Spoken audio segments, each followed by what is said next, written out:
Olá, pessoal! Estamos aqui para mais um MVcast, o podcast das mulheres vitoriosas. E hoje nós temos aqui um convidado bem especial, porque ele é o nosso 02 da ADVEC, não é, Sheila? Isso aí, é o 02 da ADVEC todinha, tá? É o pastor vice-presidente e ele também é comediante, né, nas horas vagas, durante o culto também. Ele é casado com a Josiane, é o pai da Manuela e da Isabela. Ele é formado em História e Teologia. No MVcast hoje nós vamos receber pastor Odilton Ângelo. Finalmente, até que enfim! Eu tô no MV, gente. Olha, obrigado, Clarinha, Sheila, obrigado, pastor Elisete, todo o pessoal do nosso departamento das Mulheres Vitoriosas. Que alegria, que honra, que prazer estar aqui com vocês.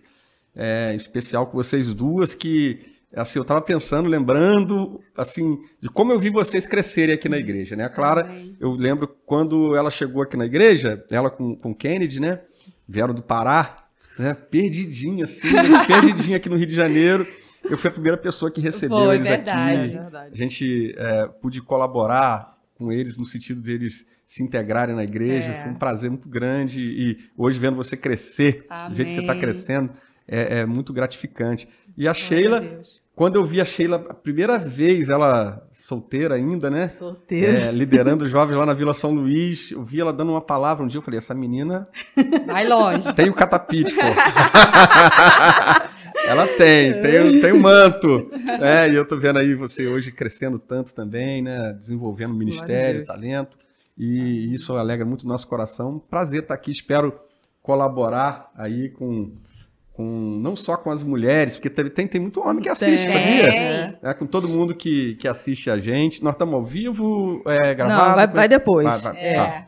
Então, espero que tudo que a gente compartilhar aqui hoje seja de bênção e edificação para a vida do nosso público. Amém. Em nome de Jesus. É nosso, Odilton Ângelo. De Oliveira. Parece nome de marechal, né? Não parece? Marechal Odilton. É um nome diferente, né? Diferente. O pai do senhor chegou a falar alguma coisa sobre esse nome? Todo mundo lá tem um nome diferente? Essa doideira de nome assim é mais da minha mãe, né? Os nomes que meu pai escolhia mais era mais Eliseu, José, né? Leia, né? Os nomes mais bíblicos assim. Aí minha mãe inventou lá Odilton, Homero, não sei o quê. Porque na época, quando eu nasci, tinha um pastor lá no Espírito Santo. Eu sou do Espírito Santo, né? Eu sou de uma cidadezinha bem pequenininha chamada Afonso Cláudio. Nasci nessa cidade, nasci literalmente na igreja. Eu nasci nos fundos da igreja, né? Meus pais moraram um tempo lá e eu nasci nessa época. Então, tinha um pastor que era um pregador, um evangelista que rodava nas igrejas do Espírito Santo que tinha esse nome. E ela achou esse nome bonito, falou, vou botar esse Dava nome bullying? Dava bullying, esse nome do pregador. Muito bullying, né? Quer ver o clássico? Fica o Odilton pelo não Dilton. Ai, gente. Nossa, muito bullying. Muito criativo, né? O senhor fez o meu irmão, Benoni, o pessoal chamava ele de Danone. O Homero, aí tem o Homero, né? Aí tem um amigo nosso que falava assim, fica mais Homero, senão fica Odilton pelo não Dilton, entendeu? Era um bullying tranquilo, né? Era um bullying saudável. Tem o Obed, né? Aí ele faz o mesmo, até um pastor nosso aqui também, né? Aí ele conheceu a gente desde pequeno, né? E ele dizia, é melhor obedecer do que sacrificar. O brasileiro tem que ser estudado. Ai, meu Deus do céu. Então a gente criado no meio dessas gaiatices, então a gente acaba virando meio comediante, né? Aí a gente acaba identificando, né? Por quê? Tá vendo? Tudo tem um porquê. Tem sentido. Pastor, o senhor fez história. Sim. O senhor queria ser historiador? O senhor queria ser professor? Não, eu sempre gostei muito de história, sempre foi a matéria que eu mais me identificava na escola, porque eu sempre fui muito ruim em exatas, né? Então eu acho que pelo histórico de não ter tido nessas áreas bons professores ou professores que soubessem passar bem a matéria, né? Porque, assim, uma crítica que eu faço muito ao pessoal das exatas, professor de matemática, de química e tal, eles jogam o conteúdo no quadro e acham que todo mundo tem o mesmo nível de inteligência, de QI, de percepção, né, de capacidade de absorção, e não é assim, né? Os tipos de inteligências, a gente já viu isso tantas vezes, são diferentes, existem múltiplas inteligências. E, no meu caso, não era inteligência matemática. Era de humanas, era né? de humanas. Eu era de humanas, não de exatas. Então, eu tinha muita dificuldade para aprender matemática, as matérias de exatas e tal. Então, mas eu tinha muita facilidade com história. Sempre tive a memória boa, sempre fui bom com nomes, com datas, com essas coisas. Juntou a fome, aí eu fui para esse caminho e quando eu resolvi fazer história, eu queria fazer uma faculdade, que eu já estava atuando no ministério, né? Eu tive que, por conta de trabalho, num determinado momento na minha vida, você tem aquela época que você tem que trabalhar. Na minha casa era o seguinte, com 14 anos tinha que tirar a carteira profissional. Tinha que começar a trabalhar, nós somos uma família de 12 irmãos, e quando fazia 14 anos, o compromisso era tirar a carteira profissional. Então a gente tinha que trabalhar, família grande. Carteira profissional, para quem não sabe, era um negocinho carteira assim, de trabalho. sabe, para você trabalhar, entendeu? Era para trabalhar. Onde era assinado o contrato de trabalho, né? De uma maneira bem simplória, o contrato de trabalho. Que hoje tem um povo aí de 40 anos que não tem carteira de trabalho, não, né? Então tinha que tirar a carteira, então tinha que trabalhar. E nessa coisa, às vezes eu não conseguia conciliar estudar e trabalhar, então teve um tempo na minha vida que eu acabei não conseguindo estudar e acabei indo direcionando mais a minha vida para a carreira ministerial e etc e tal. E aí chegou um tempo que eu precisava concluir meus estudos, precisava fazer uma faculdade para enriquecer meu currículo, para melhorar meu conhecimento, né? Pelo aspecto mais do cidadão se sentir mais completo, mais realizado, uma realização pessoal mesmo. Foi para isso que eu escolhi a faculdade de História. Aproveitando, pastor, quando é que o senhor pensou em ser pastor? O senhor teve uma revelação? Deus falou com o senhor? Como é que foi para o senhor entrar no ministério pastoral? Vou contar umas coisas para vocês. Existem coisas que acontecem na vida da gente que a gente não tem muita consciência, muito entendimento quando a gente é criança, adolescente. Só com o tempo a gente vai percebendo e a gente vai buscar a nossa origem, a nossa história e tal, vai buscar respostas na vida. E aí você descobre algumas coisas lá de trás, aí você começa a se auto-responder de algumas questões. Por exemplo, eu com 7, 8, 9 anos de idade, o meu pai me levava para um ponto de pregação. Ponto de pregação. Hoje em dia o pessoal não tem ponto de pregação, tem células. Ele era pastor?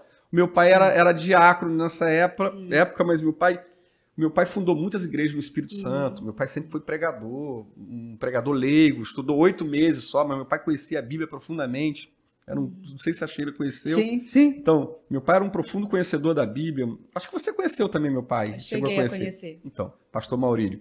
Então, naquela época ele era diácono e os diáconos nas igrejas, eles eram responsáveis pelos pontos de pregação. Os pontos de pregação deram origem a maioria das igrejas da Assembleia de Deus, elas foram originárias de ponto de pregação. Ponto de pregação era uma maneira que a igreja encontrava, uma estratégia da igreja estar próximo aos lares, próximo às pessoas. Então, nos bairros, né, e tal, tinha ali aquele ponto de pregação, uma vez por semana, para poder reunir aquele grupo dali. E meu pai dirigiu um ponto de pregação lá no alto da Rua A, na Vila Cruzeiro, lá em cima, aqui na Penha. E meu pai me levava toda sexta-feira. E ele me dava oportunidade. Presta atenção. Ele me dava oportunidade, eu tinha que falar alguma coisa, cantar um corinho. Você tinha quantos anos? 8 anos, mais ou menos. 7, 8, 9 anos.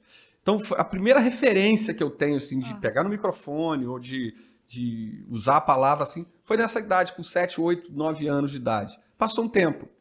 Então, quando eu fiz 14 anos, quando eu tinha 14 anos, a gente era de uma congregação e a gente experimentou uma época de um avivamento muito grande no meio da juventude, dos adolescentes, e a gente tinha um culto de oração, que o pessoal falava até que era clandestino, né? Não era um culto oficial da igreja, era uma coisa que a gente se reunia para orar toda terça-feira à noite. E ali, nesse culto, que era na casa da sogra da irmã Nailde, na casa da sogra da irmã Nailde. Então ali foi a primeira vez que Deus falou comigo sobre o ministério. Assim, foi uma experiência que eu tive, Deus usou uma pessoa em profecia e falou assim, tudo que eu estou vivendo hoje, tudo que eu vivi nos últimos 25, 26 anos, foi profetizado naquele dia quando eu tinha 14 anos. Às vezes a pessoa pensa, né, muita gente fica muito nessa coisa de identificar o propósito como se isso tivesse uma fórmula mágica. E às vezes você não para pensar, a sua vida está sendo conduzida dentro disso. Né? E às vezes a gente comete equívocos nessa dedução que a gente faz, né? Não, Deus quer isso, Deus falou isso aqui para eu ter Deus não fala tudo, Deus te dá, né? Deus não falou tudo para Abraão. Deus falou para ele sair para uma terra onde ele ia mostrar e etc e tal. Mas Deus não contou os detalhes. O que ele ia passar, a seca, as necessidades, a dificuldade. Deus não revela tudo. Tem coisas que você vai conhecendo na caminhada e Deus vai te direcionando. E o propósito vai se revelando, né? Deixa eu te falar. Então, desculpa. Então, quando eu tinha 14 anos, Deus falou comigo a primeira vez. Depois que Deus falou essa primeira vez, aconteceram uma série. Assim, e principalmente quando eu estava mais desanimado, sabe? Toda vez que eu estava meio desanimado, meio fugindo do propósito, Deus usava uma pessoa, acontecia alguma coisa, eu ia num lugar, ninguém me conhecia, Deus falava assim, ó, eu tenho esse propósito na sua vida, assim, assim, assim. Então, com 14 anos, eu me despertei para o ministério. Eu passei a desejar isso. E foi uma época aqui no Brasil que a gente tinha muitas cruzadas evangelísticas, a gente tinha Bernard Johnson, Rodolfo Beltemiller fazia muita cruzada, vinha muitos americanos fazer cruzadas, então eu ficava encantado com aquilo. Eu ia naqueles eventos, eu falava, eu quero isso para mim. Eu via o paralítico levantar, via as multidões da frente, falei assim, é isso que eu quero. Deus falou comigo que eu vou pregar para multidões, que eu vou viajar o Brasil de norte a sul, que eu vou para outras nações, então vai ser isso que vai acontecer. Eu vou ser um pregador, um conferencista e tal. E aí eu tinha isso na minha vida. Com 15, 16 anos eu comecei a pregar. Comecei a pregar em círculos de oração, em ponto de pregação. Ar livre, né? Ar livre. Caixa de marimbondo, né? Ar livre no Parque Ari Barroso, um parque que tem aqui, debaixo do viaduto da Lobo Júnior aqui, na Rua dos Romeiros, eu preguei muito, na Mirindiba, na Caixa d'Água, tô falando aqui quem não é do Rio, tô falando aqui da periferia, aqui do fervo das comunidades. Então, fiz muito trabalho evangelístico, então eu comecei a pregar nesse espaço. E eu sempre tive uma coisa, às vezes, como você está começando, se tem pessoas mais maduras que estão ocupando os espaços, eu não tinha o espaço. Então, eu ia para onde tinha o espaço. Às vezes era aquele culto com 5 pessoas, com 10 pessoas, sabe? Eu, mais as irmãs da oração e tal. Então, eu fui para esse caminho. Então, eu me desenvolvi assim. Então, eu desenvolvi uma habilidade, inclusive, de pregar de improviso. Eu tenho uma habilidade de pregar, assim, se chegar e mandar eu falar, ó, o pregador faltou, tu vai ter que se virar e tu vai ter que pregar. Eu não me apavoro. Por quê? Porque eu adquiri essa habilidade nesse tipo de trabalho. Tem uma experiência em cima disso, né? E é interessante, porque o senhor prega muito bem. Obrigado. E a pregação do senhor é muito didática, né? É legal, porque a igreja ela tem um corpo muito heterogêneo, né? Faixa etária e classe social, formação, tudo. E é legal quando a gente ouve uma mensagem que ela vem e cobre todo mundo, né? Eu pelo menos, particularmente, eu vejo a pregação do senhor desse jeito. Cobre todo mundo, né? O simples, o erudito, todo mundo consegue captar isso. Isso vai muito da... o pastor Cilo sempre diz o seguinte, o ser humano não é o tempo todo em si mesmo. Então você... é fruto das referências que você tem. Então, ao longo da minha vida, eu tive algumas referências de pregadores que eu via pregar, e nesses pregadores que eu costumava ouvir pregar, eu percebia que eles tinham essa característica, assim mesmo com conhecimento, com maturidade, com conteúdo teológico, conteúdo histórico, contextualização, eles passavam isso de uma forma prática, né? Então, eu sempre me identifiquei com isso. E sempre fui assim, muito crítico com essa mensagem para o púlpito, muito erudita, muito elitista, sabe? Que não alcança todo mundo. Quando aquele pregador tem aquela vaidade de mostrar aqui, vou abrir minha caixa de ferramenta e mostrar que eu sei. Não, isso... Eu aprendi com o pastor Silmar Coelho. Uma vez eu ouvi o pastor Silmar Coelho falar uma frase que eu nunca esqueci disso, e eu sempre falo principalmente para os pregadores mais novos, que às vezes estão mais empolgados de querer mostrar conhecimento, mostrar o quanto eles sabem. Tá? Eu aprendi com o pastor Silmar Coelho. Teologia é panela de barro. Teologia é como uma panela de barro. Então você faz uma comida maravilhosa numa panela de barro, só que você não bota a panela de barro na mesa, porque a panela de barro, as pessoas não vão entender que não é estético, não é prático, não é bonito, não é bacana. Então, na verdade, você tem que colocar a mensagem do evangelho, a pregação, o ensino, de uma maneira que as pessoas alcancem, que todo mundo, que seja agradável a todos. Simples, né? Então, a panela de barro você guarda lá, pega aquela feijoada, pega aquele negócio, bota ali na mesa e todo mundo come. Então. O segredo da comunicação é você se fazer entender, né? Exatamente. Eu acredito que a pregação do evangelho, né, o ensino bíblico, a comunicação, o evangelho, a pregação ela é uma comunicação. Então, onde você vai, quanto mais pessoas você atingir, mais você se aproximou do seu objetivo, né? Que é transmitir aquela mensagem, promover a edificação, promover a mudança de uma mente, edificar a fé, né? Salvação. Promover a salvação. Agora, quando eu chego ali, eu falo um monte de coisa lá, porque no original diz isso. Eu não tenho nada contra, não. Eu acho que isso são ferramentas que a gente tem que usar. Todo conhecimento, enciclopédias, livros, aplicativos, referência, né? Tudo que você puder usar é bom para você formar o teu conteúdo. Você está entendendo? Agora, a que medida você vai usar isso no púlpito, isso aí é uma outra coisa, né? Então, como eu gosto de ouvir coisas didaticamente simples, acessíveis, eu gosto de passar isso de uma maneira simples. Hashtag fica a dica. Fora disso, eu até me enrolo. Não é minha praia, não é minha característica. E respeito muito quem tem uma outra forma de pensar e outra forma de agir também. Pastor, o senhor falou sobre a sua infância, né? Que o senhor estava falando, eu estava passando um filme na minha cabeça. Minha casa era um ponto de pregação. Que legal. Meu pai é presbítero, então a gente tinha um ponto de pregação em casa. E eu me lembro de que o senhor estava falando, meu Deus, meu pai fazia isso, botava a gente para falar. Tu tem que cantar, tu tem que falar. Eu sempre falo, né? Eu sou uma cantora frustrada, porque eu achava que eu ia cantar. Ontem a pastora Elisete estava falando a mesma coisa. Eu achei que eu ia cantar também, porque filho de crente tudo canta, né? Porque quando você fazia esse trabalho, então é ali, o chefe da casa lá, sei lá, e aquelas famílias eram muito grandes, geralmente, né? Então, pô, se não pintar ninguém, tem meu filho aqui, às vezes o filho tocava um violão, alguma coisa, e segurava, né? E fazia o trabalho. Cada um tinha que fazer Mas aí, coisa. só concluindo essa parte que eu estava falando, então, eu só... Aí, com o passar do tempo, que foi cair a ficha de ser pastor. No primeiro momento, eu não pensava que eu seria um pastor. Eu achava que seria um pregador itinerante, um conferencista. Depois que eu fui para o seminário, né, eu tive um grande mestre no seminário, que foi o pastor Gelson Brau, lá dos Estados Unidos, de Jersey, o marido da pastora Cícia. Os dois foram meus professores, meus mentores do seminário.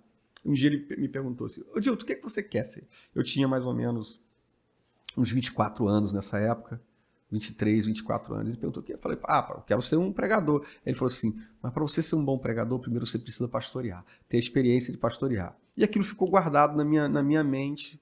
E aí o ministério local no passado, não era como é hoje, aqui na nossa igreja especificamente, o pastor Silas, ele olha a pessoa, quando ela tem uma vocação para evangelista, o pastor investe naquele obreiro como evangelista, como pregador. Ele dá corda, ele dá oportunidade, ele dá todo o suporte que ele precisa.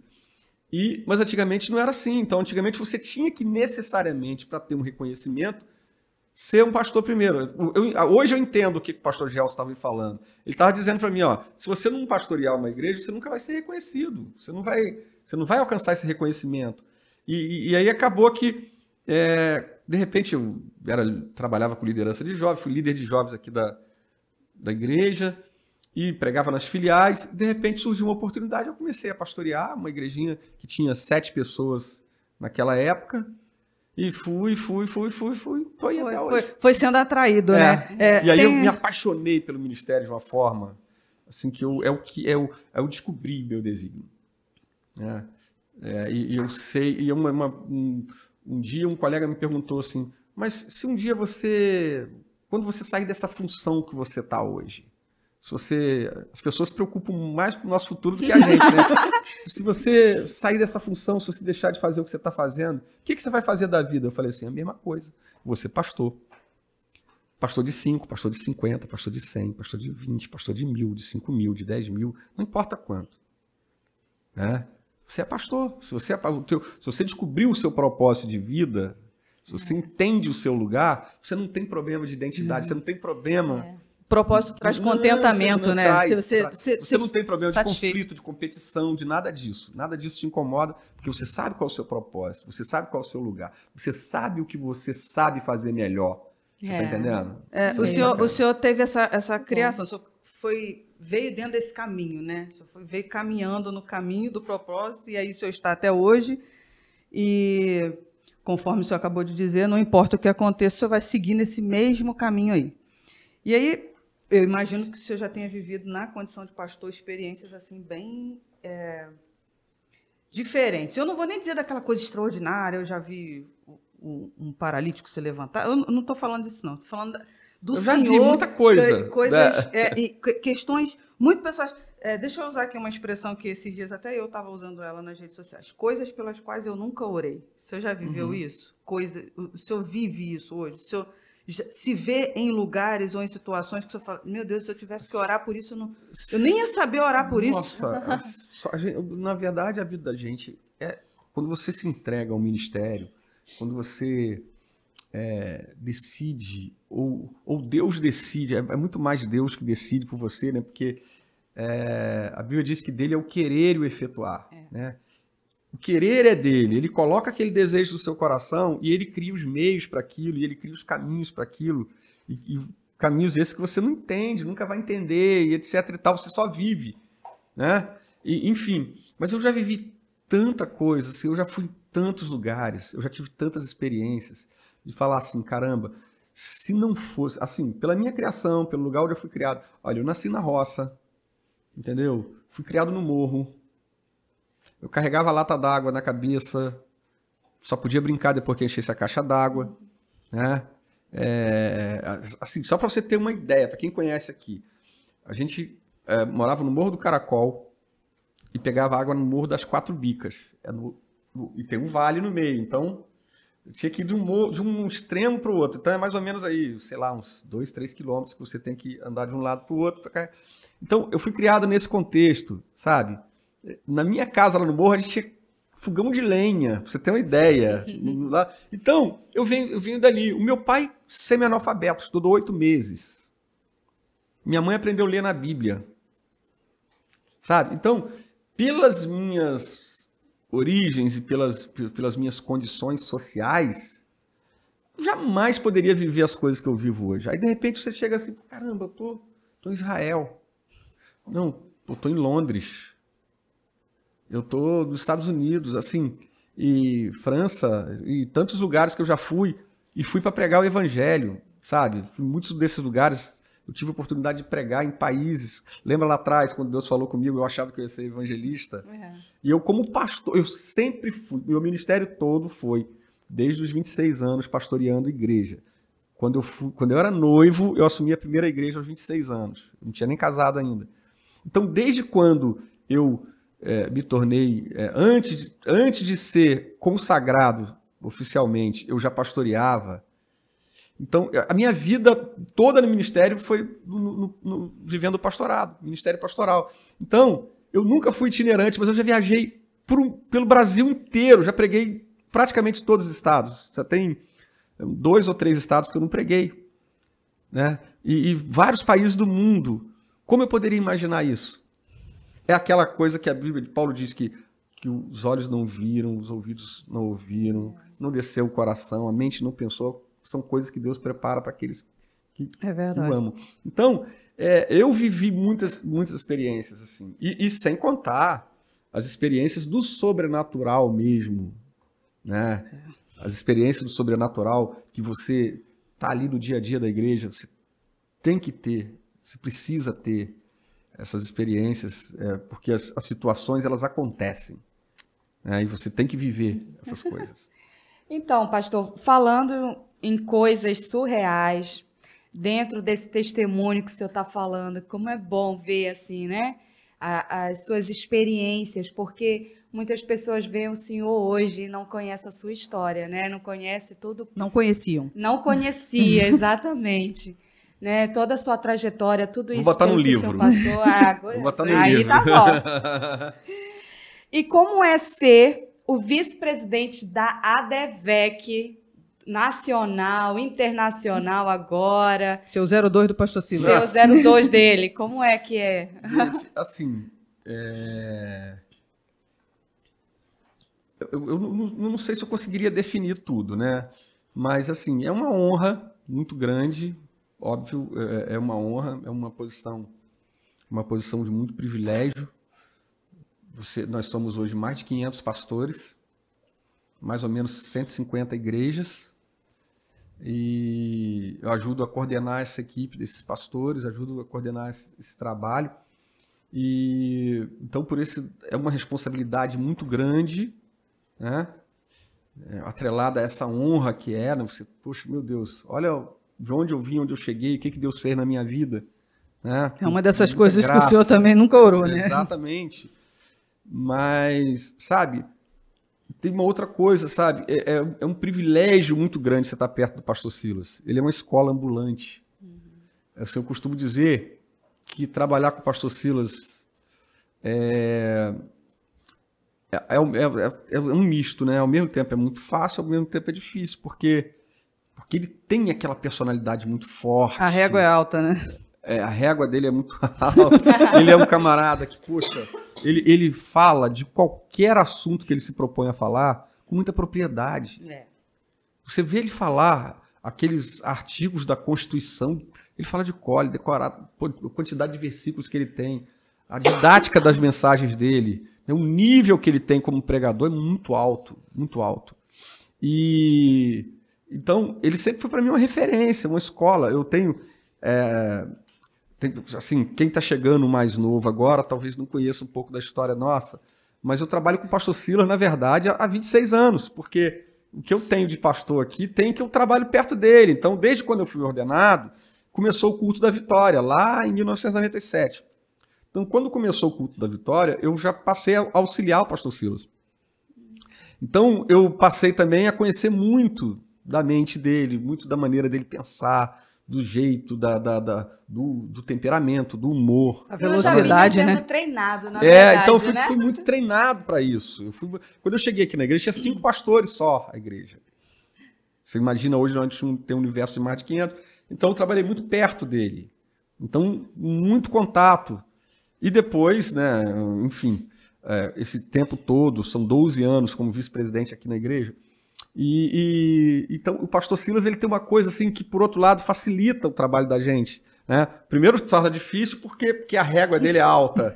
Então, você está sempre tendo que correr atrás. Você não pode dar mole, porque ele não dá mole. Ele é um cara que... A velocidade dele ele é um Tem cara... que acompanhar, né? 64 anos, mas ele é super contextualizado. Tem uma energia, tem uma disposição. Né? Sabe, outro dia ele foi jogar bola com a gente, foi no futebol com a gente.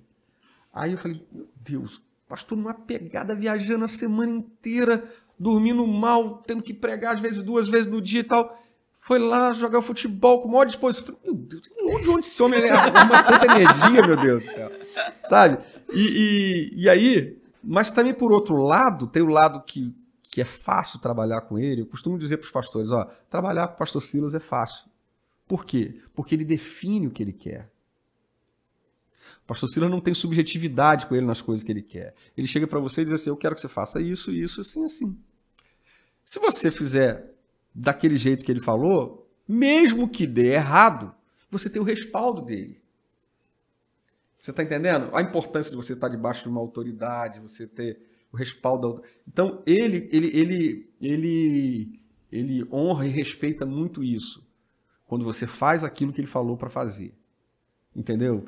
Você faz aquilo que ele falou para fazer, ele não está preocupado se vai dar certo ou errado. Ele está preocupado se você vai fazer aquilo. Se você fez, você está tranquilo. E o senhor é obediente, né? Eu sou, eu Isso faço. aí. Mandou fazer, eu faço. Então ele define, ele fala para o dirigente da filial, eu quero que você faça assim, assim, assim. Ele chega na reunião de obreiro, ele define as coisas. Não é uma coisa assim, sabe? Eu tenho 2 escolas E isso, sabe, eu acho que certo modo me ajudou muito, porque eu trabalhei com o pastor Santos muitos anos também. 15 anos trabalhei com ele. Quase praticamente 15 anos. E o pastor Santos, ele tinha um estilo completamente diferente do pastor Santos. Tinha um estilo, o pastor Silas tinha outro totalmente diferente. O pastor Santos era aquele tipo assim, vai fazendo. A hora que der errado, você vai saber que deu errado, porque ele vai te chamar. Você está entendendo? E aí, às vezes, as pessoas ficavam assim, poxa, mas o pastor não fiz isso, fiz aquilo, o pastor não me elogiou. Eu falei assim, ele não te elogiou? Mas ele te chamou atenção? Não, então tu tá bem. Tá bem. Se ele não te chamou atenção... Esse é o código. Né, e tal. E era um código. Eu aprendi esse código dele, né? Se ele não falar nada, é porque tá tudo tranquilo. Se der muito ruim, ele vai te chamar, vai dizer, meu filho, com muita educação, com muito jeito. O pastor Santos, ele era muito cuidadoso, sabe? Ele fala, meu filho, ó, você falou isso assim, assim, mas não é isso que está escrito, tá? É isso aqui e tal. Não, pastor e tal, sabe? Mas ele não te queimava por causa daquilo, sabe? Ele entendia o seu lado humano. Mas ele não era de ficar... Então, essa geração mais nova agora tem mais dificuldade, porque se você não definir tudo para eles têm que definir tudo. Então, tem que definir, tem que reforçar, tem que... Então, e aí, durante muito tempo, às vezes eu tinha muito conflito com o Benoni, meu irmão, ele trabalhava comigo, ele dizia assim, cara, mas o fulano fez errado porque você não falou para ele. Mas por quê? Porque estava impregnado em mim aquela cultura. Não, ó, eu aprendi assim, então o cara vai ter que aprender também a se virar. Só que as gerações mudam. Uhum. E aí, quando veio o pastor Silas... para liderar a igreja e tal, o pastor Silas já tem uma outra metodologia. Ele chega para você e diz o que ele espera de você. Diz o que você quer, que ele quer que você faça. Diz onde ele quer chegar. Então, é só você mandar fora da risca. Você legal, direitinho, você... Vai bem. Então, eu aprendi a equilibrar, isso tudo, né? Foram isso com o tempo. Muitas impressões que o senhor recebeu e aí acabaram juntando, tornaram o senhor uma pessoa muito versátil. Né? Talvez seja esse tráfego do senhor com uma certa facilidade. Tem o seu pai, tem o pastor Santos, tem o pastor Cito, então vai juntando todo mundo, cria um arcabouço, torna a coisa mais... Verdade. Mais maleável, né? Como eu fui privilegiado na minha formação, né? Muito. Nossa, com certeza. Mas vamos lá. O senhor, hoje, pastor Dilton, está bem discreto, ele está de preto, mas de vez em quando ele usa umas camisas lá, pastor Jeremias Pereira, moderninho e tal, mas vocês estão vendo que tem um assembleianossauro forte dentro dele, né? Um assembleiano forte. O senhor pegou um tempo da igreja em que... Como é que eu vou falar isso? A descontração era um sinônimo de irreverência? Sim. No sentido negativo? Incredulidade, até, assim. Eu acho que descontraído demais. Eu acho que a expressão mais correta é isso que você falou, irreverência. Né? Quando você olhava um jovem, assim, que ele era um cara brincalhão, assim, que ele... mais descontraído, ele não era levado a sério. Esse menino não é sério. Então, eu sofri muito preconceito por causa disso, né? Eu sempre fui muito brincalhão. Pô, sempre quando eu era garoto aqui na igreja, sempre tinha uma roda, né? A gente contava piada. Contava piada no bom sentido. Boas piadas, né? Coisa pesada. Mas, assim, de fazer os outros rirem, né? Eu tinha uma mania... Eu tenho uma facilidade de imitar tons, vozes e tal. Então, eu imitava muita gente, imitava os pregadores e tal. Então, eu sempre tinha roda. Então, às vezes, o pessoal não me levava muito a sério, né? Porque tinha esse estigma, né? De crente, tinha que ser santidade. Né? Aquelas irmãs de oração nem ria, né? As irmãs de oração não ria, não. Ela olhava pra você... Séria, não ria, tal, aquela coisa toda. Os irmãos também, né? Quanto mais carrancudo o cara era... mais reconhecido como santo era. E às vezes não era nada disso, né? Às vezes era só uma capa que às vezes as pessoas vestiam. Mas eu peguei esse tempo da manga comprida, camiseta por dentro. Essas camisas estampadas aí do pastor Jeremias, sem pensar, né? Não. Podia não, né? Eu lembro, quando eu era garoto, adolescente, eu gostava de jogar bola, então eu jogava bola escondido porque meu pai não deixava. E nem a igreja onde eu era permitia. Né? O pastor lá era muito rigoroso também. E aí tinha um presbítero que ele via a gente jogar bola. Quando ele via a gente jogar bola, primeira coisa que ele fazia, ele entregava para o nosso pai. Segundo, ele entregava para o pastor. Terceiro, se ele encontrasse a gente na rua, ele não dava a paz do Senhor. Não dava a paz do Senhor. Se encontrasse de bermuda, não dava a paz do Senhor, não cumprimentava. É um Tão tempo crente que ele de era. estereótipos, né, pastor? Mas porque o cara aprendeu aquela cultura. Aquilo era a cultura. Não, tem que ser separado do mundo. Então, quer dizer... Porque, na verdade, o pecado, à luz da Bíblia, ele sempre está na linha do absoluto, nunca do relativo. Exato. Então, qualquer que fosse o tempo da igreja, pecado é pecado. Santidade é santidade. Então, isso que o senhor está falando é uma questão mesmo cultural. Assim, né? Até para a gente entender um pouco essa cultura, a gente precisa entender a história da igreja. Né? De onde vem a Assembleia de Deus? A Assembleia de Deus ela veio de 2 missionários suecos que vieram para o Brasil, lá na tua terra, né? E começou a igreja lá. Os caras vieram para cá, eles vieram de países nórdicos, né? Eles vieram do frio. Então os caras andavam de terno, de colete, gravata e chapéu. Então criou-se, como eles eram modelo referência, criou-se essa cultura. Aquelas mulheres vieram de lá do frio, né? Roupa de manga comprida. Então eles vêm para um país tropical, trazem isso para cá, e os caras falam, não, o modelo de ser crente é aquele modelo ali, daquele padrão. E até porque também a gente tinha lá atrás, no início do século XX, como é que era a vestimenta da sociedade? Os homens andavam assim, sociais, né? E tudo, as mulheres, né? Aquela roupa toda e tal, aquela coisa toda. Então, isso criou-se um estereótipo de que ser crente estava atrelado a um jeito de vestir, a um tipo de roupa. Quando na Bíblia, a Bíblia fala qual é o padrão bíblico para você se vestir? Modéstia, né? É você equilíbrio, decência. Esse é o padrão bíblico para a conduta, para a vida, para o que você vai falar, para o que você vai fazer. Para tudo na vida é o equilíbrio, né? Paulo, escrevendo aos Gálatas, falando do fruto do Espírito, ele fala da temperança, domínio próprio, equilíbrio. Então, você tem que olhar no espelho e falar, eu estou me vestindo dignamente, eu não vou escandalizar, eu não vou ser objeto de cobiça. Tudo isso a gente precisa avaliar, né? Ter esse discernimento, essa mente de Cristo, né? Mas, durante muito tempo, então, a nossa formação religiosa vem daí. Então, durante muito tempo, as pessoas, e os pastores também, você não tinha formação teológica aqui no início da igreja no Brasil, com exceção das igrejas históricas, né, que sempre teve essa tradição, as igrejas batistas, presbiterianas, né, então essa tradição da formação teológica. Isso vai acontecer nas Assembleias de Deus a partir dos anos 60. E mesmo assim, né, ainda tinha uma resistência. Crítica, uma resistência. Eu ouvi muito pregador na minha adolescência, na minha infância, dizer assim, tem negócio de teologia, joelhologia. É isso aí. Né? A letra mata. Vai se desviar. Nossa, a letra mata é uma lenda, então, né? A gente via isso. Então, por quê? Porque os pregadores, os pastores eram leigos. E aí eu quero até louvar aqui essa geração, porque é o seguinte, você tinha uma turma de pastores, mestres na palavra, que eu fico pensando, meu Deus, esses caras eram muito bons. Sabe por quê?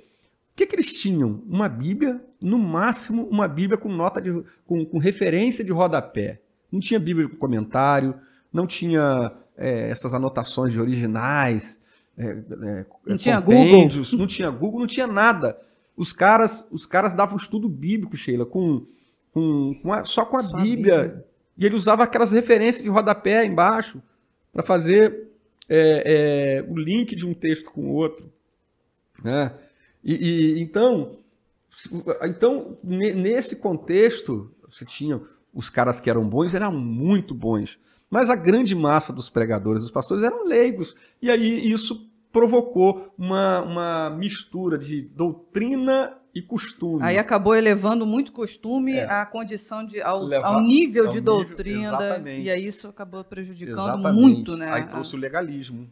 É isso aí. Imperou durante muito tempo, né? É legal ver a igreja passar por essa transformação, a igreja vai se contextualizando, né? Sem perder o equilíbrio, sem perder as referências. Porque tem coisas que são possíveis, que não são pecado, né?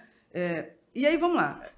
Eu acho que o senhor deve, com certeza o senhor pegou essa época também, que a igreja separava até o lugar dos homens e das mulheres, né? O homem sentava de um lado, mulher sentava do outro. Eu fui pregar numa igreja há pouco tempo, que lá ainda é assim.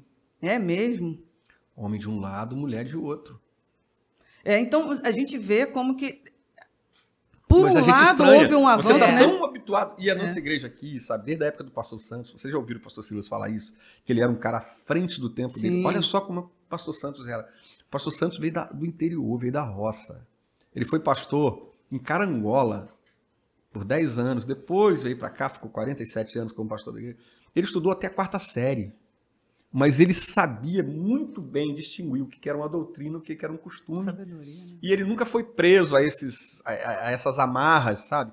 E lá atrás, lá nos anos 80, anos 70, anos 80, aqui, já lá na Honório Bicalho, já podia se assentar a esposa, o marido, entendeu? Pessoas, já era uma maneira de... uma disposição mista que você tinha na bancada da igreja. A Penha, né, já era uma igreja criticada. Nossa, eles falavam que era a igreja da porta larga. Porta larga, porque permitia muitas coisas, justamente por essa visão que o pastor Zé Santos tinha à frente do seu tempo, Ele de dizia, não colocar não amarras, né? misturar as coisas, né? Ele dizia o seguinte: eu não posso colocar um jugo sobre a igreja que Jesus não colocou. E a gente tinha... Você quer ver uma coisa? Vamos lá para a gente entrar num assunto aqui, que aí eu vou abrir um momento jabá aqui para o senhor. Nessa história de você misturar o costume com a doutrina, não fazer essa distinção entre uma coisa e outra, você acabava chamando uma atitude comum de pecado, e aí fazia uma confusão, porque a desobediência acabava... Porque, na verdade, no fundo, você colocava um peso sobre uma carga sobre uma pessoa e dizia que aquilo que ela estava fazendo era pecado. Não era pecado, mas a desobediência, aí você acabava incentivando a pessoa a desobedecer e pecar do mesmo jeito, fazendo uma coisa que não era pecado. Agora você imagina quantas pessoas estão no mundo até hoje por conta disso. Quantas pessoas se afastaram, ficaram 20, 30, 40 anos afastadas da igreja? E eu já ouvi muitos dizerem o seguinte: poxa, se a igreja fosse assim quando eu era jovem, eu não teria me afastado. Eu não teria... Porque a pessoa vê que mudou, a coisa evoluiu, tanto o costume, ele evolui, ele muda, né? E a pessoa desperdiçou a juventude, desperdiçou uma série de coisas, foi para o mundo, por uma coisa que não é fundamento. Isso aí. Que não é fundamento, que é coisa humana, que é zelo. Até zelo, excesso de zelo, né? Enfim. Mesmo o pastor Santos não consagrando mulheres a pastoras naquela época, né? Mas ele já dava muita oportunidade, muita voz para as mulheres dirigiam. Posso citar alguns casos para você aqui. Por exemplo, a irmã Neuza. A irmã Neuza era uma irmã que tinha aqui, que fundou uma igreja lá no alto do Parque Proletário, né? A igreja na época chamava Monte das Oliveiras. A irmã Neuza foi uma mulher, uma pregadora, ela era muito rígida no costume e tudo, né? Mas ela era uma mulher de Deus e dirigiu aquela igreja. Ela nunca teve o título de pastora aqui na DEVEC, mas ela era uma pastora de fato. Sim. E ela era respaldada, né, pela igreja. Respaldada pela igreja. Não tinha o título, mas respaldava. Assim, o pastor Santos ele nunca teve problema de respaldar alguém, né? De respaldar alguém que ele via uma vocação naquela pessoa, né? Tinha as questões, o contexto, né? E aquele contexto não permitia certas coisas, a DEVEC, interpretação teológica e tudo, mas então ele sempre foi de vanguarda nisso, né? Ministério da Mulher. Então a pastora irmã Neuza na época, a pastora Antonieta fundou a igreja. Sabe que uma das primeiras pessoas a me dar oportunidade aqui foi a pastora Antonieta. Quando era na Manuel de Oliveira o trabalho, quando estava começando, antes de comprar o prédio onde é a igreja hoje, eu preguei no primeiro congresso de jovens que ela fez lá da igreja. Eu fui um dos pregadores. Eu tenho essa foto até hoje. Olha, é legal a gente olhar isso. Deixa eu ver. Era uma época onde havia um separatismo de homens e mulheres dentro da igreja, cargo de homem, cargo de mulher. Disso. A gente sabe que existe a questão da vocação, né? Existem a própria inclinação natural, homens. Por isso existe a questão da complementariedade entre homens e mulheres, porque algumas coisas só os homens vão fazer, outras só as mulheres vão fazer. Mas dentro da igreja existe a possibilidade de você mesclar isso, né? E eu acho que nesse contexto acabou que se desenvolveu muitos departamentos de mulheres dentro da igreja. As mulheres viviam ali nos grupos, né? A união feminina das igrejas. E os homens eram meio... A grande força da igreja sempre foram as mulheres.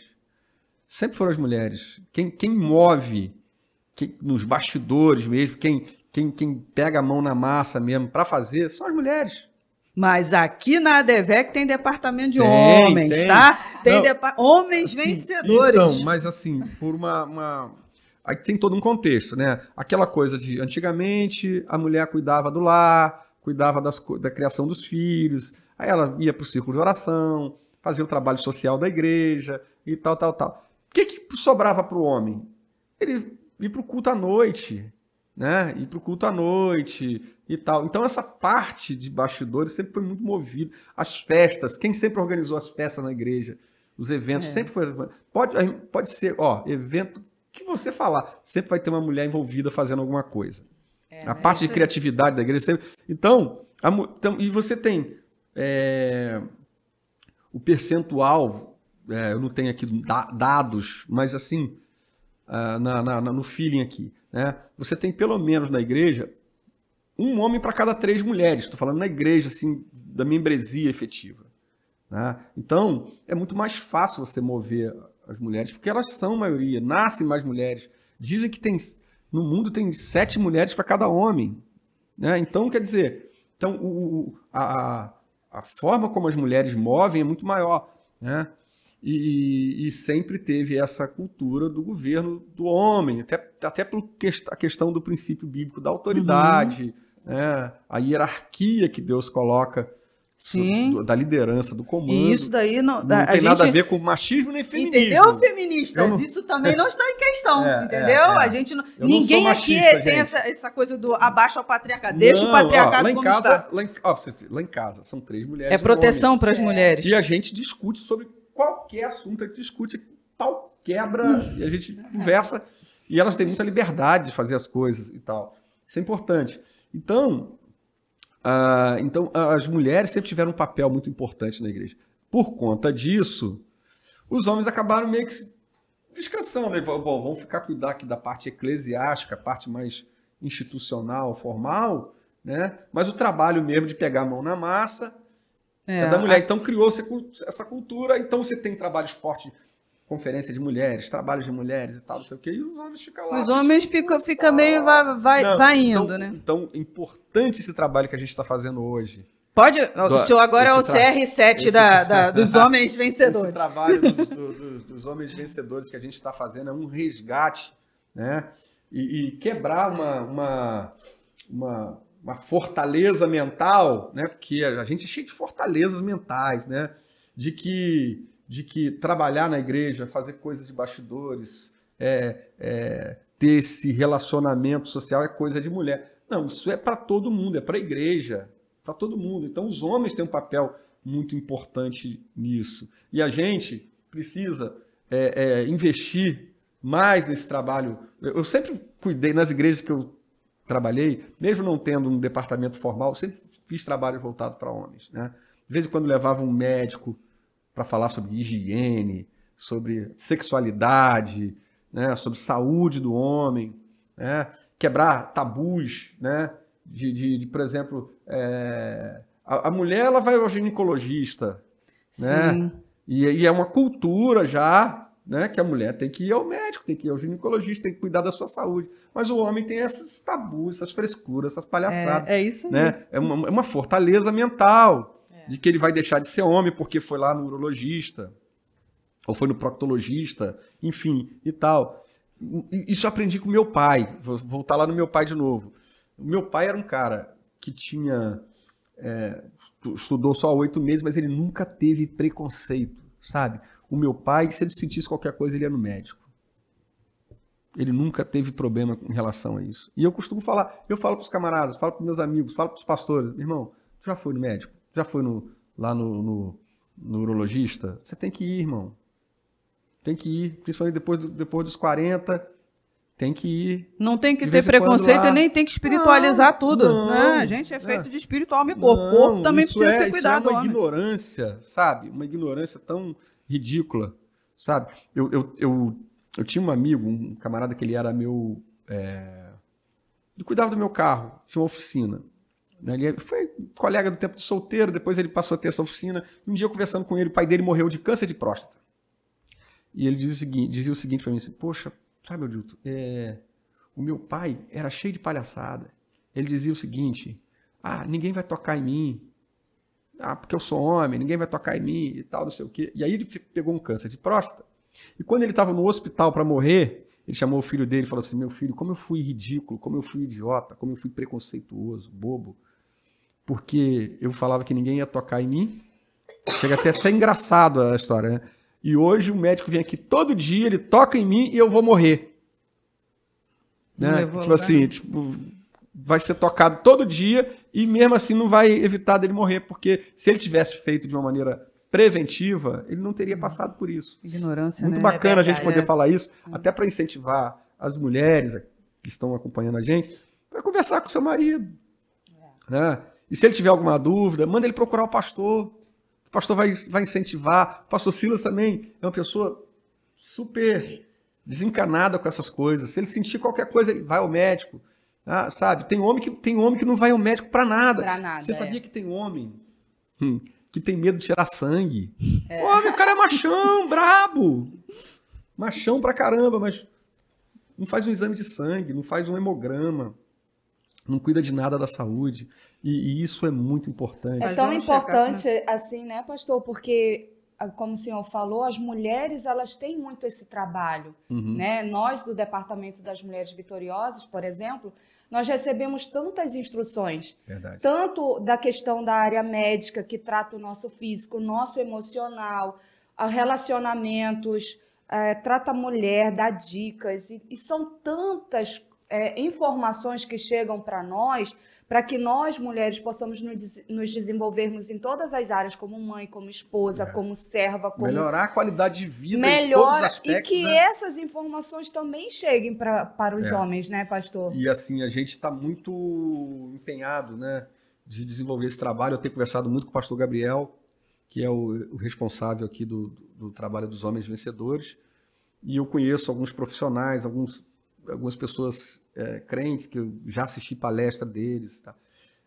E eu tenho motivado muito ele para a gente fazer trabalhos além das quatro paredes, né? além do culto.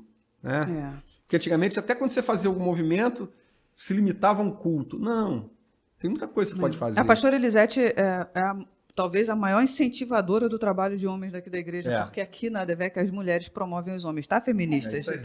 Aceita. Então, é legal a gente fazer isso, e assim, esse trabalho que já existe até em algumas filiais da ADVEC, já existe o trabalho de homens vencedores, mas aqui na sede está ganhando um corpo diferenciado agora, né, sob a liderança. Agora a gente está fazendo um trabalho mais padronizado, né, a nível nacional. Tá bem legal. Pastor, deixa eu falar uma coisa para o senhor aqui. Eu tenho umas anotações na capa da minha Bíblia, assim, de vez em quando eu anoto umas coisas. O senhor é um daqueles que de vez em quando soltam umas coisas lá que a gente guarda. Né? Dou os créditos, tá? Mas há quase 3 anos atrás, o senhor pregou uma mensagem, o senhor falou exatamente isso daqui, ó. O Evangelho de Jesus nos confronta. O Evangelho que não nos confronta e não me muda não é o Evangelho que Jesus pregou. Essa frase, na verdade, isso aí essa frase, o original dela é do Spurgeon, né? Bem a cara dele. A graça que não me confronta, mais ou menos isso. A graça que não me muda não é a graça de Jesus, né? A verdadeira graça de Jesus não é uma graça conveniente que aceita tudo. É uma graça que te confronta. O Evangelho de Jesus não é aquele evangelho fofinho, vinde como estais e continua como está. Não. Jesus, ele tratou as pessoas. As pessoas, quando querem relativizar o evangelho, eles usam muito aquele texto da mulher adúltera, né? Que Jesus não a condenou e tal. Mas quem disse que ela não foi confrontada? Quem disse que ela não foi confrontada? Muito pelo contrário. Ela foi exposta. E ela entendeu o recado. Ela entendeu. E Jesus disse para ela, vá e não peques mais. Né? Os Já inocentes aceitou, podem né? até não Jesus entender, pra mas aquele ela outro, entendeu. Foi para quem? Foi para o paralítico, né? Que ele falou, vá e não peques mais, para que seu estado não se torne pior. Né? Então, quem diz que Jesus não confrontou? Quem diz que o evangelho não confronta? O evangelho muda. O evangelho, muito pelo contrário, nós só caminhamos para uma mudança a partir da confrontação. E o Quando senhor, você cai na realidade... qual foi o confronto maior que o evangelho de Jesus já trouxe na vida do senhor? Aquela coisa que o senhor falou assim, daqui para frente não sou mais o mesmo. Eu já passei por tantas coisas assim, sabe? Inúmeras vezes, assim, principalmente na minha juventude, sabe? É quando você está ali vivendo às vezes aquela dualidade, né? Você tá na igreja, você ama o evangelho, mas tem a curiosidade do mundo, né? E muitas vezes eu fui confrontado. Em congressos, em conferências. Nossa, quantas experiências assim eu tive. E na verdade, o Evangelho de Jesus, eu por ter sido criado no Evangelho, eu não tive essa situação assim de que eu estava totalmente lá para um lado e eu tive... Não, eu passei assim uma vida inteira sendo confrontado. Ainda sou confrontado até hoje, né? A gente foi no caminho, né? De vez em quando eu ainda sou confrontado, tipo assim, quando você começa na altura que eu tô da vida e do ministério, o maior confronto que eu tenho é aquele confronto de você lidar com a acomodação, sabe? Do perigo de você se tornar um profissional, de fazer as coisas de maneira mecânica e tal. Esse é um confronto que de vez em quando eu sou confrontado. E a gente... Porque se você deixar o ativismo toma conta de você e você começa a fazer as coisas pela habilidade que você tem de saber fazer as coisas. Até mesmo porque a sua função, ele traz muito um pouco do trabalho administrativo, né?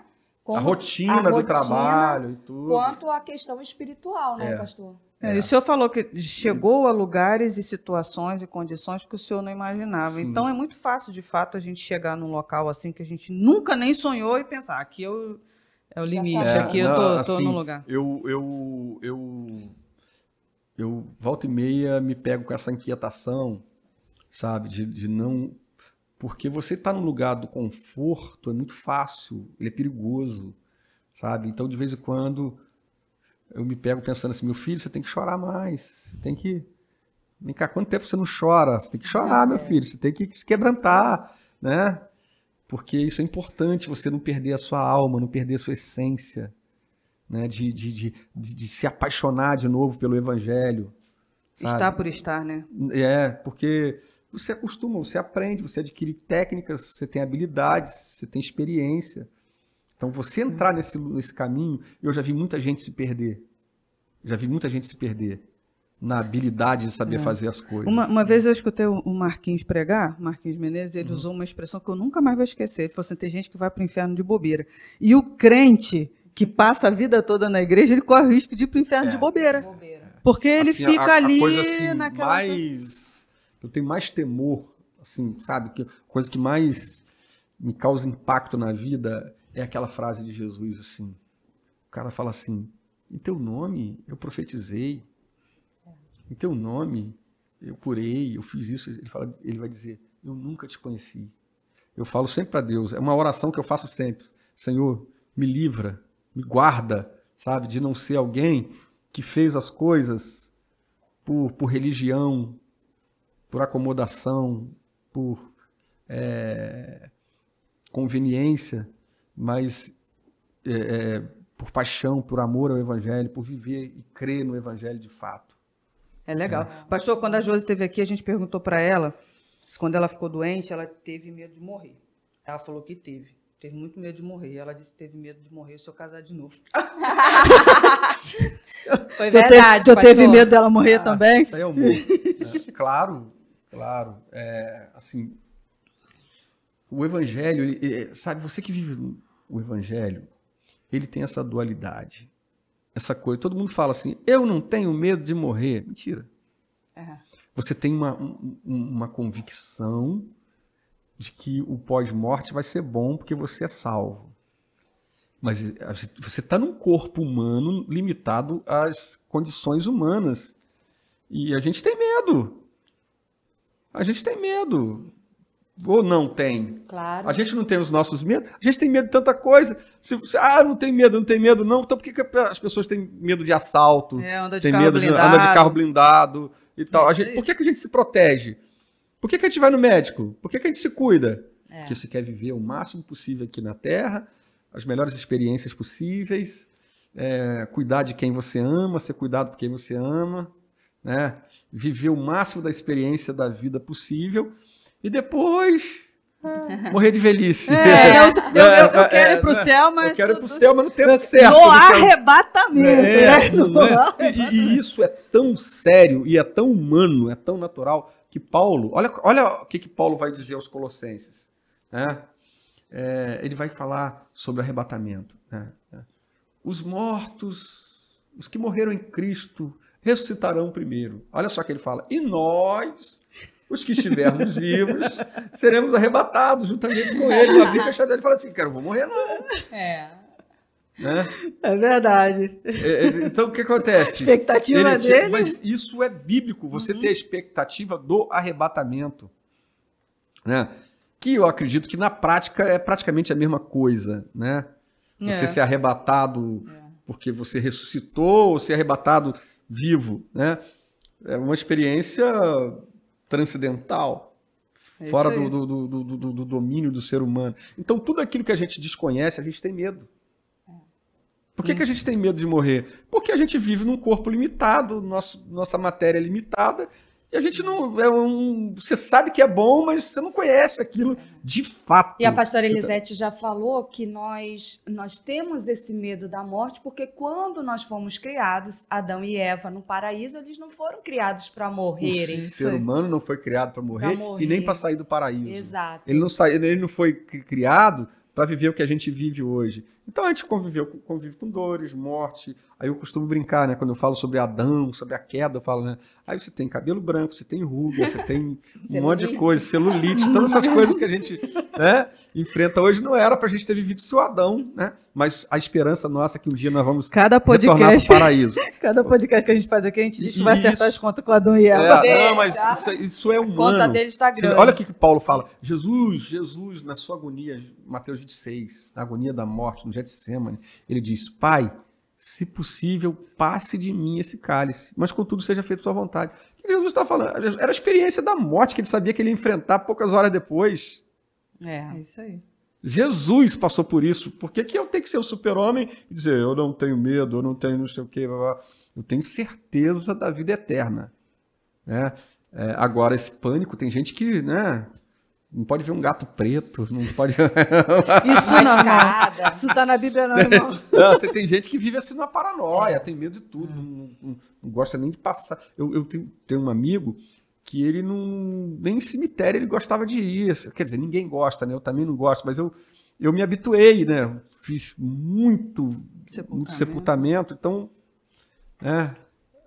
Passei a aprender a lidar com isso. Mas o camarada, ele, pelo amor de Deus, o cemitério, não sei o quê. Já é um temor, pavor, né? Para a vida do crente é interessante, porque quando a gente olha para tudo nessa vida pela lente do evangelho, as coisas têm uma outra... Tudo, né? A morte, a vida, tem uma outra coisa. Pastor, a gente está bem...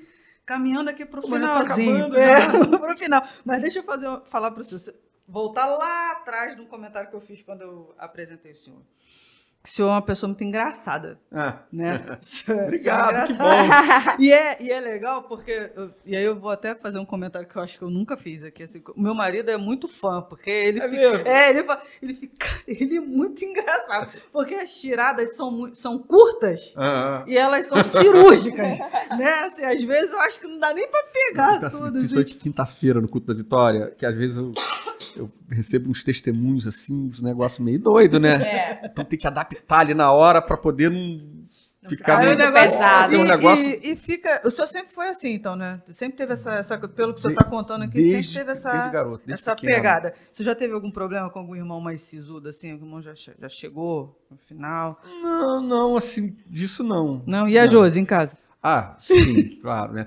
Outro dia eu fiz uma brincadeira. Assim, minhas filhas, a minha mulher e minhas filhas são minha régua, né? Eu peguei testemunho de gratidão, que era do menino ali, o nome dele, como é que é o nome daquele menino, Jesus? Ele tem o nome do avô, né? Albertinho, né? Albertinho Júnior. Neto, negócio sofisticado, Neto, né? Albertinho. Né? Ele está morando até nos Estados Unidos agora, filho do pastor Márcio, que cuidou do Dink.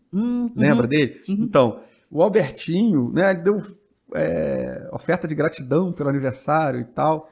Aí, cheguei em casa, às 3 em cima de mim, né? Pai, o senhor fez bullying com o menino no púlpito da igreja, pai. O senhor fez... Nossa, o senhor foi muito ridículo, muito cruel com o menino. Eu falei, o que eu fiz? O senhor fez piadinha com o nome do menino. Eu falei, não, mas o nome dele é Albertinho. Eu não fui eu que botei o nome dele de Albertinho. Fique tranquilo, gente. Meu nome é Odilton, tá? Então quando eu tenho esse negócio de nome, eu já jogo logo o meu. Ó. O meu é Odilton. O meme já tá pronto. O meme já vem pronto de casa. Então é muito engraçado. Aí elas... Sério, pai? O nome dele? Eu falei, o nome dele é Albertinho Neto. Inclusive, o pai dele, o avô dele, o pastor Albertinho, é meu amigo, gosta de mim, de se dar bem. Ele vem do sítio, traz manga pra mim, traz as coisas, traz banana e tal. Aí ela, tá. Aí ela foi aprender que o nome do menino era Albertinho. Não amigo, se ofendeu. Amigo dela, né? Ela achava que eu tava fazendo... Ele não se ofendeu porque ele entendeu. Mas...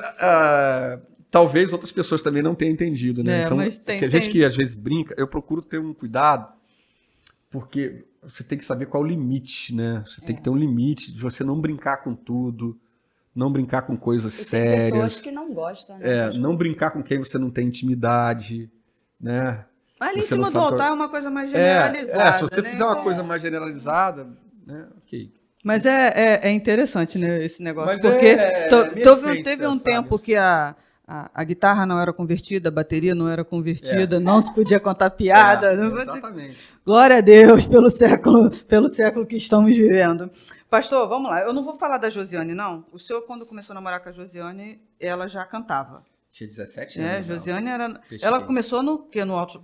Ela ainda estava no Altos Louvores? Verdade, olha só, ela começou com 13 anos no Coral Orquestra Finlândia, em Cordovil. Com 13 anos, ela já era solista do Coral Orquestra da Igreja de Cordovil, com 13. Eu conheci ela com 17. Ela tava logo depois que eu a conheci, ela entrou logo para o Altos Louvores. Altos Louvores, né? Então, o senhor já está acostumado, vou botar isso aqui entre grandes aspas, esse acostumado, com o desempenho da Josi, né? Isso tudo, porque o senhor viu a Josiane sempre cantar.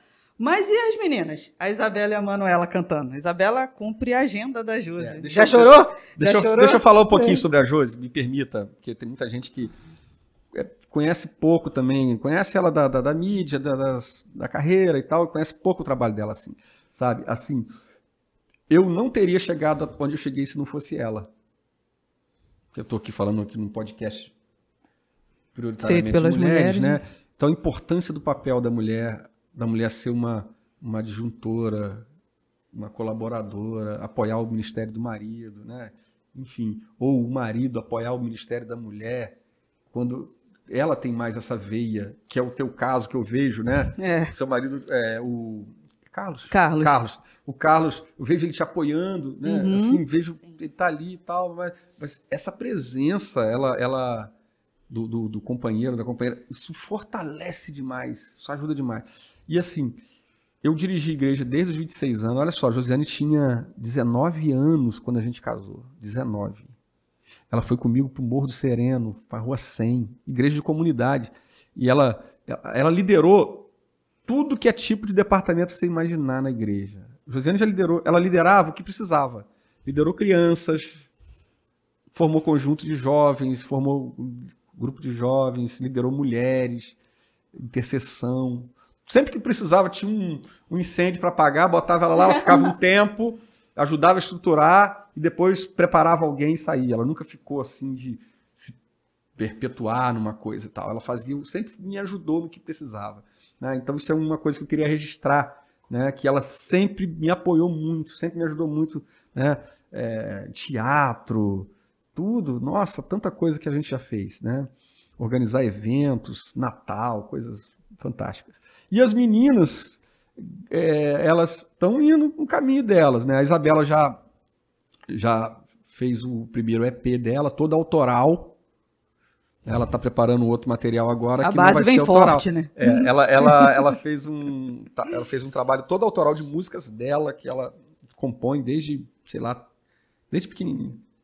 Ela compõe, né? Ela toca lá o violão. Quando ela fez 15 anos, ela queria um iPhone. Eu dei um violão. Nossa, mas ela ficou brava. Mas como aquele violão foi bênção na vida dela? Porque foi com aquele violão que ela aprendeu a compor. E assim, coisas assim muito... As músicas que a Isabela compõe são músicas de experiências de vida dela, do quarto de oração dela, do devocional dela, das experiências dela com os amigos, né? Então tem muito disso. É legal você trazer ela um dia aqui para conversar com com você. certeza. E ela fala de política, fala de coisa... Nossa, a Isabela é terrível. Então, aí ela já gravou o primeiro EP, tá preparando o outro. Gosta de pregar. Ela puxou um pouquinho. Tem que ter um pouquinho do pai também. Então ela discute, debate comigo, texto, pergunta as coisas e tal. E Manuela também já tá estudando piano, né? Um dia eu tô em casa, ela fez o aniversário, eu dei um teclado para ela, né? Dei um teclado para ela. E aí um dia eu tô em casa, tô escutando, falei, ué, Isabela tocando violão e Manuela cantando. Aí eu abri a porta do quarto, não era Manuela tocando sozinha. Aprendeu a tocar as músicas sozinha, sem pegar nenhuma aula com o professor, com ninguém. Ela começou a tocar as primeiras notas, as primeiras músicas que ela aprendeu sozinha, literalmente sozinha. E ela tem uma voz também muito linda, o timbre. Outro dia a vizinha chegou, encontrou ela no corredor e falou assim, a gente mora nesse prédio há pouco tempo, né? A gente morava em casa há muito tempo, a gente foi morar no prédio agora. A vizinha falou assim, eu gosto tanto de ouvir você cantar, canta mais, canta mais. Ela falou, poxa, eu não sabia que ela me ouvia cantar. Aproveita, evangeliza a vizinha. E aí ela tá também indo para esse lado, e elas são apaixonadas por músicas, elas estudam muito, ouvem muito, são muito contextualizadas nas coisas da vida também, da igreja, amam estar na igreja. Sabe, eu criei minhas filhas, assim, eu tô me alongando aqui, mas acho que é importante. Fica à vontade, pastor. Uma coisa que eu aprendi, a gente nunca deve poupar os nossos filhos. Eu vejo vocês duas, eu sou um exemplo, né? As tuas duas meninas. Desde pequenininha, que você chegou aqui na igreja com elas pequenininha, você está na igreja, o Kennedy está na igreja, as suas meninas estão lá com você. Né? Da mesma forma você com as meninas. É isso aí. Né? Então, isso é importante. Quando as minhas meninas eram pequenininhas, tinha 2, 3, 4 anos, Josiane foi o auge de viagem dela. Assim, estourado com Deus dos impossíveis, chame por ele, sinto teu poder, essas músicas. Então, Josiane viajava para quase todo dia. Então, eu dirigia a igreja e eu ajudava ela. Porque não tem nada de errado do marido ajudar. Trocar uma fralda, dar um banho na criança, lavar uma louça, arrumar uma cama. Qual o problema? Não só não é errado, como é justo. É justo. A mulher não trabalha, não está ali, né? Muitas vezes a mulher... Eu acho muito, muito injusto, muito covarde isso, sabe? O camarada, a mulher, ele trabalha fora, a mulher dele trabalha fora, e ela chega em casa e tem que cuidar da casa, tem que lavar a louça, tem que fazer comida, tem que fazer tudo. Meu Deus do céu! Né? Isso aí. E o cara acha que não, isso é serviço de mulher. Não. Do momento que os dois trabalham, eu acho que é o seguinte, quando a mulher ela fica em casa, né, ela trabalha, só cuida da casa, como se fosse coisa pouca, né? Quando a mulher ela tem, quando eu digo não tem uma tarefa dupla, né? Ou tripla muitas vezes, né? Porque a mulher ela trabalha fora, cuida de casa e ainda tem liderança na igreja. É verdade. Né? Então eu reconheço muito o trabalho das mulheres. Então, quando ela sai para trabalhar também, e o marido também, então os dois estão com a mesma carga de atividade. Sim. Por que sobrecarregar mais a mulher e não ajudar ela? Então fica aqui a dica. Então, quando as meninas eram pequenas, então Josiane ia viajar, ia cantar e tal, e eu levava elas. Nunca deixei de levar minhas meninas para a escola dominical. Eu ensinei minhas filhas a amarem a igreja. Elas aprenderam a amar a igreja. Então, hoje, às vezes, elas falam para mim assim, pai, me leva lá na Penha, pai, eu tenho que não sei o quê. Às vezes eu saio daqui, vocês me acompanham, que vê que eu saio daqui 5, 5h30, 6 horas, às vezes eu vou para casa. Quando eu chego em casa, pai, hoje tem ensaio, hoje tem 2D, tem não sei o quê, tem Connect. Eu falo, céu, tô cansadão, queria descansar. Eu planejei ficar em casa, deitado no sofá. Mas aí eu lembro, falei, caramba, quantos filhos, quantos pais gostariam que os filhos fossem envolvidos, amassem a igreja, né? E porque não valorizaram isso num tempo oportuno, eles não criaram vínculos. Porque os nossos filhos ficam mais tempo na escola, eles saem da escola, vai para o curso, do curso vai para não sei aonde, e eles passam pouco tempo na igreja. Se eu não incentivar eles a estarem aqui, sabe, aquela coisa de acordar domingo de manhã com sono, cansado, porque, estudou a semana inteira, não, mas ele precisa estar ali, ele precisa entender que aquele lugar ali é importante, a formação dele está ali, porque senão ele vai ser formado por esquerdopata, ele vai ser influenciado pelo mundo, ele vai ter mais referência do mundo do que das coisas de Deus. Então eu criei minhas filhas assim. Então às vezes eu tô lá cansado, não quero, mas aí me vem aquele negócio. Ei, você é um privilegiado. Suas filhas amam estar na igreja. Vai Se lá. pode aí fazer o importante, também pode fazer o mais importante. Né? Aí às vezes eu me submeto a um sacrifício para poder... Pastor, e é nessas horas que a gente vê por que deu certo. Né? Por que a família deu certo? Porque realmente assim, não é fácil. E não é todo homem que tem esse pensamento. Né? Então, quando tem essa ajuda mútua, por isso que a gente vê por que o ministério da Josiane está onde está, né? É tão importante, é tão visível o sucesso que ela faz, né? Para a glória de Deus, o seu trabalho, as meninas já se encaminhando por conta de toda essa demanda, essa rotina que é uma vocês coisa da têm, vida e a inteira, coisa né? da ajuda É uma mútua, construção, né? né? Isso não é mágica, não. Isso aí é uma coisa que você vai ter que criar uma dinâmica, vai ter que fazer um sacrifício, você vai ter que se esforçar. Vai entendeu? custar. Vai custar, você vai ter que acordar cedo, você vai ter que vencer a preguiça, você vai ficar com pena dele, que ele vai vir dormindo no carro. Mas quando ele crescer, as referências dele serão da igreja. Verdade. De como foi a infância dele, como foi a EBF. Falando nisso, pastor, a gente está já Falando em encerrando. referência, né? Oh, meu Deus do E céu. falando dessa questão da referência, o senhor já até citou aqui no começo, falou do pastor José Santos, falou do seu pai, do próprio pastor Silas. E eu gostaria que o senhor reforçasse um pouquinho dessa questão das suas referências. Né? São essas as suas referências, que não são poucas. O senhor tem outras referências, pessoas que também passaram pela sua vida, que deixaram uma marca áreas também, né? Tem. Outras áreas da sua vida. Eu vou abrir aqui para vocês uma coisa que eu não costumo falar. Eu estou preparando um livro voltado para essa área ministerial. Já tem um tempo que eu estou relutando com isso e tal, mas... Então, o primeiro capítulo desse livro, ele fala justamente sobre referências. Que eu acho que um bom ministério ele começa com boas referências. Com origens, né? Você saber de onde você veio, qual foi a sua formação. Depois de muitos anos, eu descobri que eu era fruto... Quando lá atrás o meu pai... Lembra que acabou que eu não concluí todo o raciocínio. Meu pai me levava com 7 ou 8 anos e não levava os meus irmãos.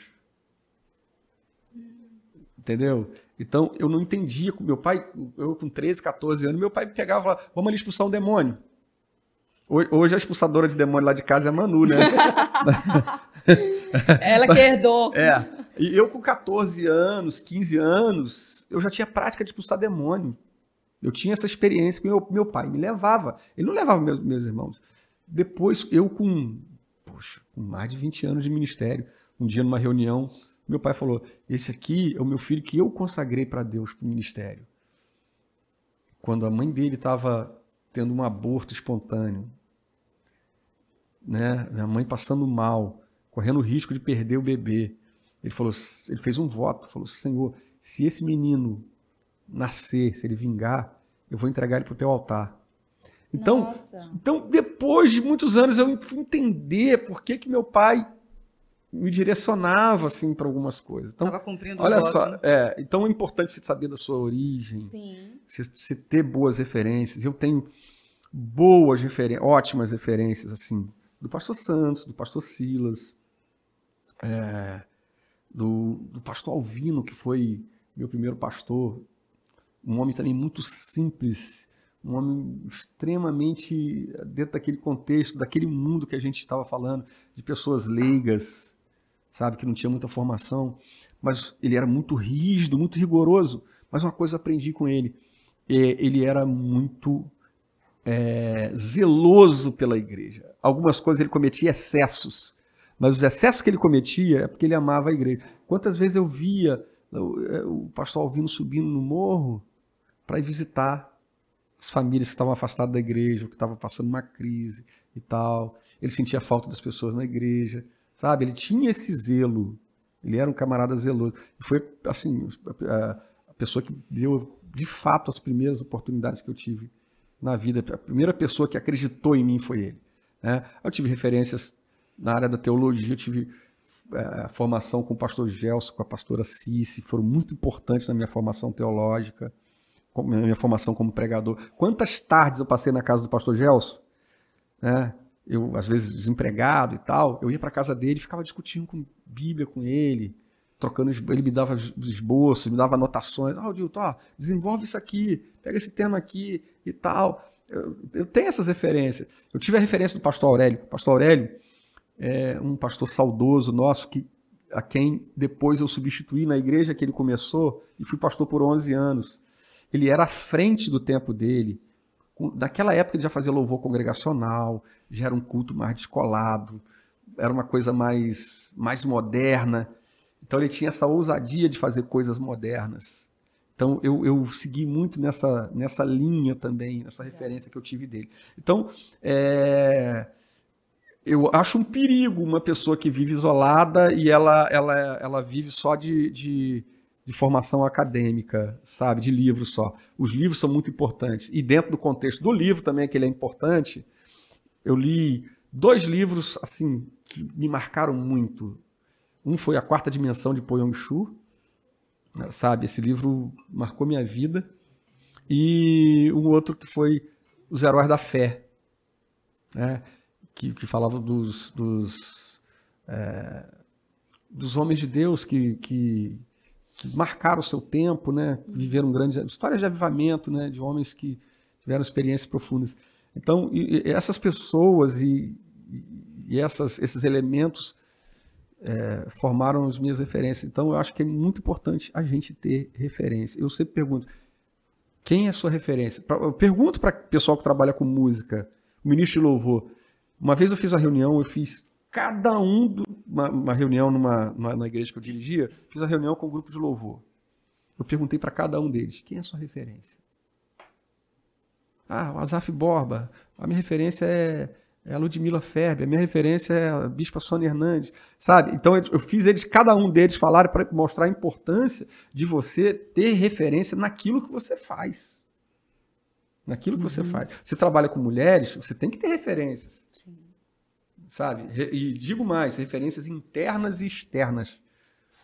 Porque também você pode correr o risco de ficar numa bolha. Sim. E você precisa ouvir vozes diferentes também. É verdade. Sabe? Então, eu acho isso bacana. Tem que ter essa facilidade. Como pregador, eu tive referência a Bernardo Johnson, que era um grande um pastor americano. Ele era muito prático nas mensagens dele, a mensagem evangelística, a mensagem curta. Ele lia um texto, contava uma ilustração, aplicava aquilo. Sabe? Por isso que é importante, né? Eu sempre falei sobre isso, a importância de você aplicar aquilo que você estava falando lá do início, né? Você dá um contexto, mas aplica aquilo. Né? Pastor Jaime Soares, eu sempre fui muito fã das mensagens do pastor Jaime. Eu cresci ouvindo o pastor José Gomes. Entendeu? Eu aprendi, minhas primeiras mensagens, eu comecei a aprender a fazer um esboço de mensagem lendo os livros e ouvindo o pastor José Gomes, lendo os livros de esboço do Napoleão Falcão, sabe? Então, olha só como é importante. Ninguém é em si mesmo o tempo e quem todo. Se inspira, se você tem quem se inspirar, você não vai precisar imitar ninguém. Você vai construindo, e né? Ainda tem um detalhe. É muito natural, quando você comece imitando alguém. Mas com o tempo você vai adquirindo a sua maturidade e criando a sua própria identidade. Né? E com o tempo eu fui migrando, fui migrando para esse lado mais pastoral, de uma maneira muito natural, e eu fui me deixando ser moldado, ser levado. Dentro de todas essas referências, o senhor foi se encontrando, Sim. né? O senhor, vamos lá. Acho que eu sou uma coxa de retalho. Mas todo mundo... Eu já usei esse exemplo aqui, acho que várias vezes. Da Corrie ten Boom, né? Ela fala de Deus como grande tapeceiro. Né? Que ele vai fazendo, a gente olha de baixo para cima. Então a gente não tem a noção da obra que ele está fazendo em cima do tapete. A gente olha só embaixo, vê aquele Tem um emaranhado, poema do João Alexandre, aquelas tem uma música coisas. do João Alexandre que o título dela é O Tapeceiro.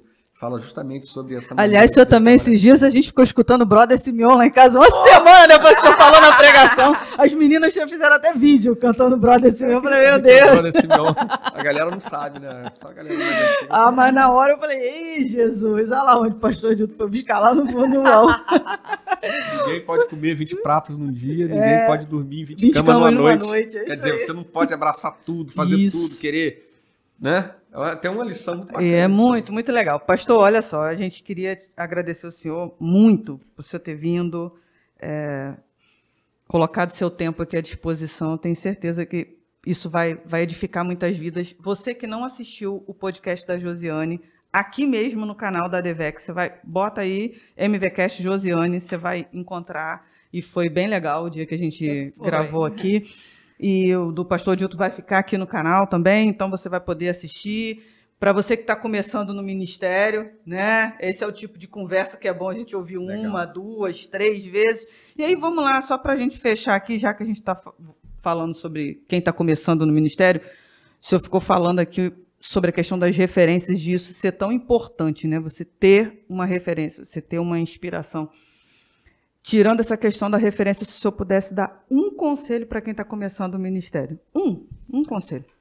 Bom, eu vou dar o conselho que eu ouvi. Quando eu fui dirigir a primeira igreja, na verdade eu ia ser um dirigente interino dessa igreja. O líder ficou doente, teve que fazer a cirurgia, eu fui dirigir essa igreja e eu pedi a um pastor que era muito importante para mim na época, pedi a ele um conselho. E ele me deu o seguinte, eu falei assim, qual o conselho que você me dá? Ele falou assim, meu filho, você tem 2 ouvidos e uma boca. Ouça mais e fale menos. Então, o conselho que eu quero dar para todo mundo que está aí, sejam homens, mulheres, você que está começando no ministério, eu sei que tem muitas mulheres e pastores que são jovens, né, que estão começando agora, né, e se depara com muitas situações novas, né, todo dia, desafios novos. Então é isso aí, a gente tem 2 ouvidos e uma boca. Isso não é à toa, não é sem sentido isso tem um propósito. Ou seja, muitas vezes a gente está muito preocupado em falar, né? Mas a Bíblia diz que a gente tem que ser pronto a ouvir e tardio para falar. O grande problema dessa geração que a gente vê hoje é que é uma geração onde todo mundo, é a geração do Google, a geração do tutorial, onde a pessoa vê alguma coisa lá na internet, um videozinho de 5 minutos, ela acha que ela já sabe fazer as coisas, sabe? E quando, na verdade, é muito mais profundo do que isso. Não é só técnica, não é só performance, sabe? A gente está vivendo uma geração muito performática. E eu acho que a gente precisa ouvir mais. Eu sou de uma geração privilegiada, porque, como não tinha redes sociais e tal, a gente era obrigado a pegar um ônibus, ir em tal lugar para ouvir o pastor, a gente era obrigado a ir no seminário, se inscrever para ouvir e tal. Então, isso é fundamental, você ter essa capacidade de ouvir. Porque isso vai gerar em você um treinamento e um autocontrole, sabe? Um autocontrole. Eu sempre guardei isso. Então, todas as vezes que vem aquela vontade de falar, eu tenho que saber ouvir e falar menos. Porque quando a gente fala menos, a gente erra menos. Né?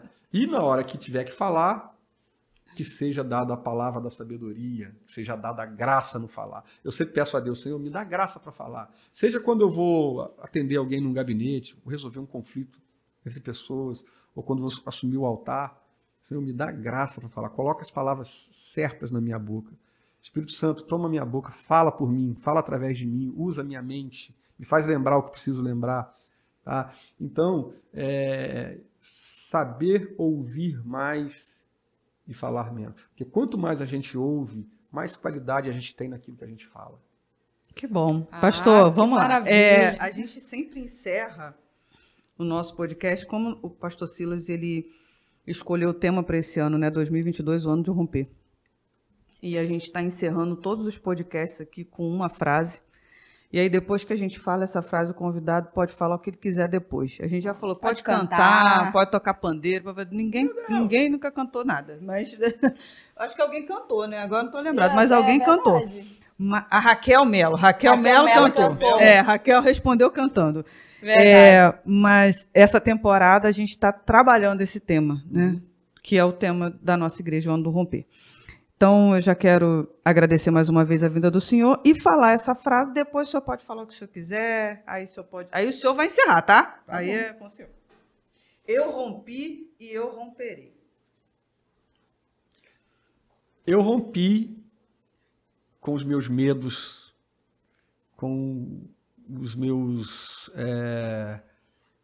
com as minhas fortalezas mentais, com as minhas impossibilidades, com os nãos da vida. Eu rompi com os você não pode, você não vai, isso não é para você, quem é você, de onde você veio, com as minhas limitações. Eu rompi e vou continuar rompendo na força do Senhor. Amém. Amém. Obrigada, pastor. Deus abençoe. Pastor, muito obrigada, pela sua presença aqui, foi muito bom. Eu quero agradecer você, Clara, e a você, Sheila, as Mulheres Vitoriosas, pastor Elisete, mais uma vez, a toda a equipe, você que está aí nos acompanhando, assistindo, eu quero que você dê o seu like aí, que você compartilhe com alguém esse vídeo e que você deixe aí o seu comentário para nossa edificação. Se você tiver um testemunho, compartilhe, que elas vão fazer chegar na minha mão também. Tá bom? Verdade. Então, um beijo para todo mundo, que Deus abençoe. Que prazer. Foi um prazer, uma honra muito grande. Acompanhe a gente aqui no canal do YouTube da DEVEC Oficial. E nada impede a gente de poder voltar outro dia. Eu quero voltar. E acompanhe a gente lá no Instagram, no Mulheres Vitoriosas também. Tchau, gente. Boa tarde.